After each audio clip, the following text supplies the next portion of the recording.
সরকারি প্রাথমিক বিদ্যালয়ে সহকারী শিক্ষক পদে ৬,৫৩১ জনের নিয়োগ বাতিল করে হাইকোর্টের রায়ের বিরুদ্ধে আপিল করেছে রাষ্ট্রপক্ষ।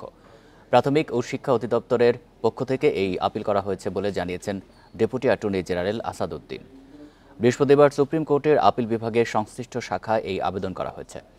রোববার আপিল বিভাগের চেম্বার জজ আদালতে আবেদনের ওপর শুনানি হতে পারে বলে গণমাধ্যমকে জানিয়েছেন রাষ্ট্রপক্ষের আইনজীবী। ৬ ফেব্রুয়ারি ৮৪% কোটা পদ্ধতি মেনে ঢাকা ও চট্টগ্রাম বিভাগে নিয়োগ পাওয়া ৬,৫৩১ জনের নিয়োগ বাতিল করে রায় দেন বিচারপতি ফাতেমা নজিব ও বিচারপতি শিকদার মাহমুদুর রাজির হাইকোর্ট বেঞ্চ।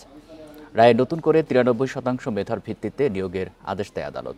সেদিন রায় ঘোষণার পরপরই আদালত ঘিরে বিক্ষোভ করেন নিয়োগ বঞ্চিতরা।